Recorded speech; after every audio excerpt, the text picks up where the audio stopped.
Hello everyone, Rare Model Reviews here, and you know what time it is. So these both are going to be coming from P Bandai as per standard, and I can actually confirm to you guys that I'm actually at a bit of the end of the line here for my P Bandai stuff. I said it a while ago in one of my unboxings, but I've been kind of cutting back from P Bandai a bit because I'm not going to lie, it's starting to get a little expensive, but if I see something I absolutely cannot resist, I of course will be buying them. But otherwise, if you do see some more unboxings, it's more so probably going to be from the USA Gundam store. And of course, more of like the newer releases. So stay tuned for what those will be. I'm sure you guys can already imagine what I will be coming in. What will be coming in just about any week now or any month. So stay tuned for what those releases will be. But in the meantime, we're going to go ahead and open up the little one here first. Let's see what we have in store for you guys. So, as per standard with these P Bandai orders, they come with a little advertisement thing here. So that's going to be from Tamashii Nations Gundam Seed. We have the Freedom here in the rail type color. It looks more of like the phase shift down state for the Freedom here, but I can't see why it's noted as a rail type color, as it has a bit of a more muted color scheme here. And I guess it's more of what a realistic mobile suit would look like, as let's be honest, it probably wouldn't be colored up and looking like the American flag. So very cool, probably very expensive, but if you're interested, here's where to find it. And then we just have on the back here a whole bunch of stuff that 100% is not in the store right now, but they're just letting you know what kind of cool stuff they have. So you guys got a bit of a peek at what was inside this thing here. And that is going to be the Hobby Hyzak from the Advance of Zeta reboot. So some of you, or rather most of you, might recognize this thing from Char's Counterattack. That is where this thing did originate from. I believe this might be a bit of a different take on it, as for those of you who are a little confused as to why Zeons were even using this thing, is because this is part of the, I believe they're called the Re-Zeon, which is basically a rogue faction of Zeon that combined with the Titans remnants to create their own little faction here. So some of those Re-Zeons end up with Char's followers here. And of course, this is a brand new release, so this thing is all translated into both Japanese and English here. I imagine it's going to be very articulate. I'm not sure about the accessories, but this thing actually came from the Gundam Side F from Fukuoka. However, this was also put out on P Bandai, as of course not everybody might be able to get to Japan to go and get this thing from the store down there. So very cool that they made this available to people in the States. So we're not going to pop this thing open and see what we have inside. So opening this baby right on up, we have the A plate here and small sheet of stickers. Most of these appear to be for the little shoulder armor thingy-ma-hoo-ha. We have an assortment of colors here, some dandelion, tomato red, and looks like a sky blue. Oh, and some white in the back there as well. So very vividly colored suit the Hobby Hyzak is. More of that sky blue and white here going on. Pretty small runners at that. White on the back there as well. So we're going to be able to bang this thing out pretty quick. So I can already tell you guys, I might just put the Dendrobium on hold and see if I can just bang this thing out. Because I bet I can get this thing done in about an hour, maybe two tops, if I'm really sluggish. Got some polycaps in here as well. Hopefully it's nothing that's going to hinder this thing's articulation and overall durability, as most newer kits don't even really use polycaps much, if at all. And we're going to go ahead and get into the menu here and wrap up this little quick unboxing of the Hobby Hyzak. So getting going into the manual here. This is pretty standard for P Bandai, unfortunately. It's just the bare minimum for the manual itself. Gotta flip this thing on over, as these things kind of read more of in a traditional Japanese state where everything's kind of flipped upside down. And we start off with the body here first. This thing, of course, does use some polycaps and what have you in there. So this is gonna kind of build a bit more old school just based off on that, but it still is styled new school. So getting through this thing is going to be a breeze. You've seen it in the front of the box. It said 8 plus. So if even an 8-year-old can build this thing, I'm sure a veteran will be able to fly right on through this thing and hopefully have a blast doing it. So just look at the build of the feet here. This thing's gonna have pretty flat-footed stance here. It's not gonna be anything too amazing from the feet itself, but hopefully this thing is a pleaser in articulation. I like for it to be able to be somewhat of a poser, especially since I'm not even sure this thing's gonna come with any weapons at all. I'm not too sure if the Hobby Hi-Sec is known for its firepower here. So this is basically, yeah, by the looks of it, it's just gonna be a bit more of the suit itself and nothing more. I'm not entirely sure what the history of the Hobby Hi-Sec is. I know, of course, like I said, it was a Rezion suit, but it might be just kind of like a training suit, really. So it might not have any offensive capabilities at all. But regardless, me being a huge fan of Char's counterattack, it never dawned on me that we never got any sort of kit for that thing. So it's nice to have it in my collection, and it looked just grand next to my Yakut Dogas and the Sazabi. So moving on to our next and final box here.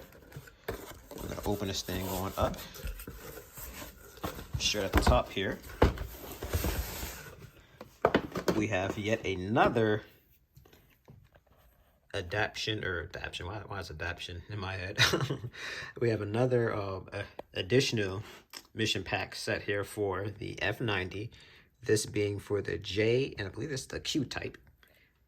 So I know the Q stands for quicken or quick. I'm not sure what the J stands for, but when we open this thing up, we will learn.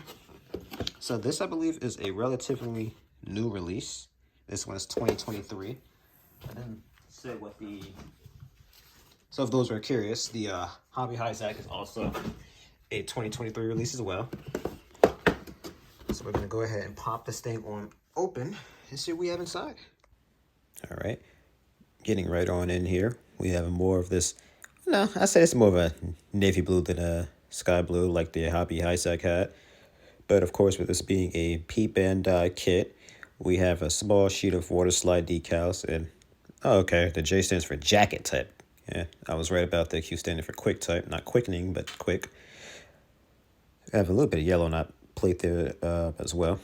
Some grays, whites on the back, it looks like. So overall, pretty small number of runners here. Looks like this is maybe 6, 8 total if we have a few more doubled up than I'm counting. Oh, some stickers in the back. Thought those were for the like the Gundam's head, but no, it looks like that's going to be for the camera for a weapon or something. So let's go ahead and look at this bare bones manual. Diving going into the manual. Again, all P-Bandai kits, so this is the norm here. This is what you will always expect when you're opening these things up. Just a bare bones manual, and just based on how few runners we had there, looking through the box itself, easily something you can go ahead and bang out in 30 minutes to an hour. Nothing too complicated. Looks like we are going to be done building, what is this, the J type first. You'll be able to run straight through that thing in a couple of pages, and then the other 2 pages here looks like they are dedicated to how to mount this thing on the suit itself, and then how to mount it onto the mission pack hanger. As again, this is one of the newest releases if I'm not mistaken. I honestly thought they were finished with these things by now. So with the new releases, they now tell you how to mount it on the hanger, which of course they're recommending you buy. I have one. I'm tempted to get more, so we'll see if I'm enticed on doing so before I continue to make what I have work, or just set them onto the side. Knowing me, I'll probably end up buying more. So of course, these mission packs are all just so awesome. It's just hard not to go ahead and buy them and add on to the F90, as the F90 itself is a pretty vanilla mobile suit, so it needs these mission packs to really kind of bulk it up and make it look as badass as it does now. So the Q type's very simple to build up there. I'm not entirely sure what the purpose of both of these are for. I'd have to do my research. So I can already say that I'm probably going to go ahead and try to bang this thing on out as well, along with the Hobby Hi-Sec, so I can get a review out for you guys for these things within the next 2 weeks. Because with something this quick and easy to build, it's hard for me to resist not doing my homework so I can properly inform you guys on what the heck these are and show off what you guys may or may not be missing out on with the review. So, in the last box here, I'm not going to do the whole suspense of open this thing out of a box. I'm just going to throw the box that was in the box right on out here and reveal that we have the Master Grade 1-100 expansion part set for the Gundam Barbatos. Now, this is something I got, well, the Barbatos was something I unboxed months ago, last year. I never got around to building it, unfortunately, but now that I have the expansion pack here for it, I might want to go ahead and do that. So this thing is a doozy. The size of this box is pretty hefty. I'm going to actually go ahead and bring out the mission pack box here for the heck of it. The hobby high sack. I'm going to bring this out a little earlier just to show you that this thing's serious. It's a bit bigger than these two were. And this is one I might hold off on, at least until I can at least get the Master Grade built, which is, again, something I'm going to have to probably move up the list. And one of the main reasons why I had to get this is the Master Grade, I noticed, did not have this. I wanted this. This was the most badass thing I've seen in Gundam, like, ever. The weird chainsaw, whatever the heck this thing is. I just loved it. So I was almost tempted to get the high grade just because I wanted this. So I'm glad I held off on that and found out about this expansion set, because this is all I wanted from the Master Grade. Now for Bandai to go ahead and make, even if it's P Bandai or not, they need to make the freaking Lupus and Lupus Rex. Why haven't they done that? They could just use the Master Grade Barbatos and add on to it. So puzzling. I mean, they have the full mechanic stuff out, but those things have their issues. And although they can be fixed with some tightening, as most issues with those things is how loose they are. We have the template here. Make it a Master Grade. So that little small rant aside, 15 plus, and this came out 2020, so well, 4 years ago now. We're gonna open this thing up and see what's inside. All right, so open this baby up here, and again, P Bandai kit. So we have some decals here, about the same size as the last one, except a lot more decals, very small ones at that. But we have a whole assortment of colors here, from grays to look like kind of purple to red there. This one's definitely gonna be for the chainsaw mace. So again, same grayish color, some white here on the back. This one's more of a darkish grayish color here. So this is going to be for the armor for, I believe it's going to be the 5th and 6th forms. I think those have armor to it as well. Very strange color. It's almost kind of like a mustard yellow. I'm not sure what that's for. I think it might be for mobile worker. I believe this thing comes with a mobile worker, if I'm not mistaken. This is a navy bluish color. Weird how all three of these kits happen to have some sort of blue on it. So I'm pretty sure this is also for the chainsaw mace and more assortment piece of the armor that's going to be for these expansion sets, whatever you want to call it. And one final plate with, I'm sure, some more armor parts. And surprise, surprise, not a bare bones menu for this one. And this is the oldest of all of them, ironically. So hallelujah, we actually have a traditional menu that came from P Bandai. Very rare that you see this, and I'm sure by modern times they've completely done away with this kind of stuff.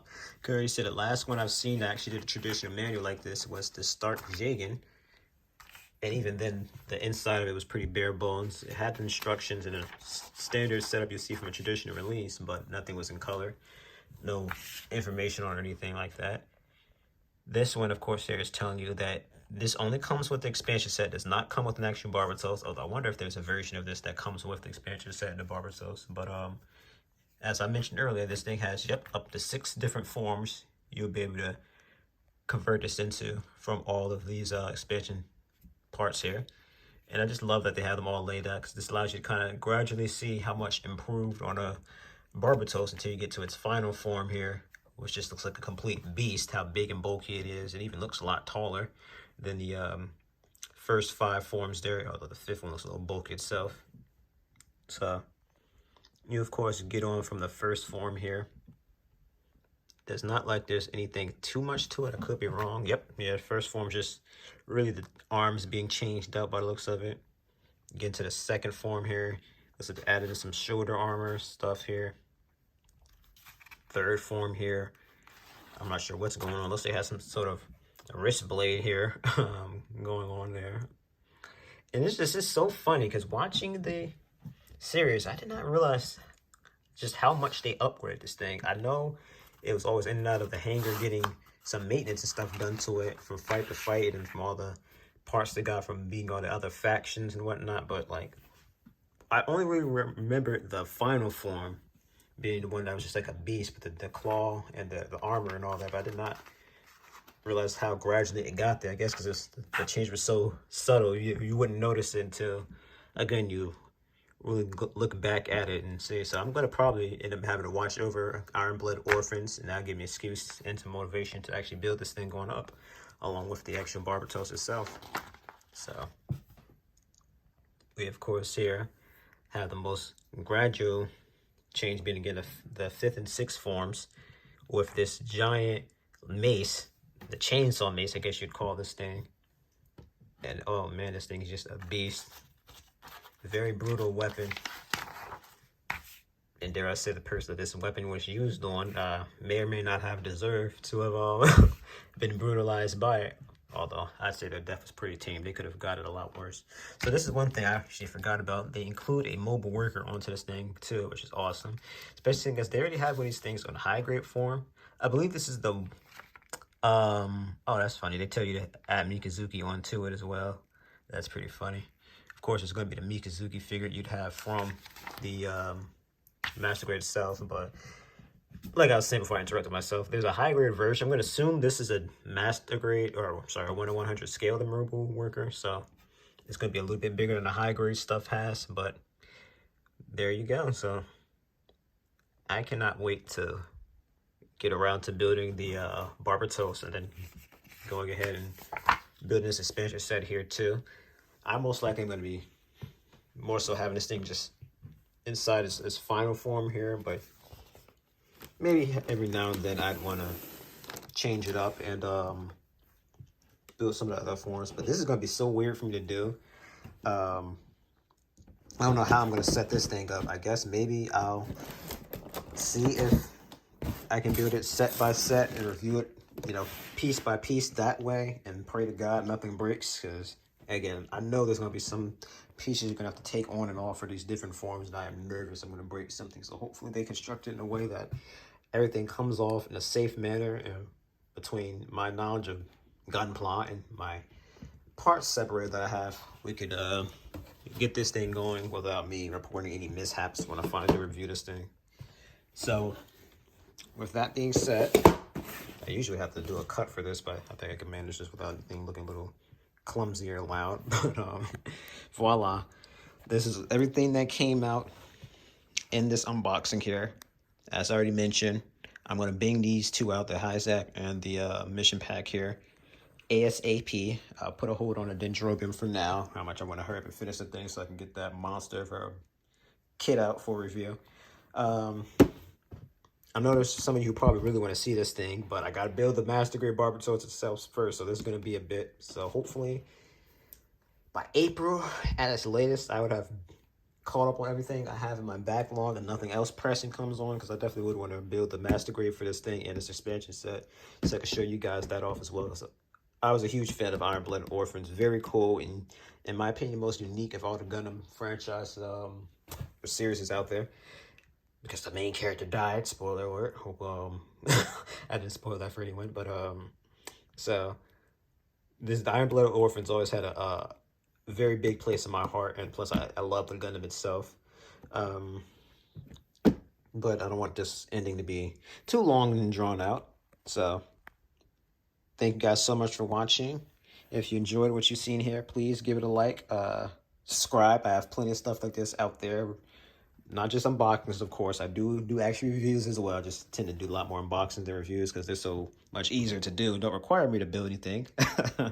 And please give me some comments. Let's get some conversations going here. I always love getting involved with you guys. I'm friendly. Everyone here is friendly. And if anyone's not friendly, know that comment will be promptly removed, because I do not allow toxicity on my channel. So thank you guys so much for watching, and stay tuned for the next unboxing, review, and really just a video in general.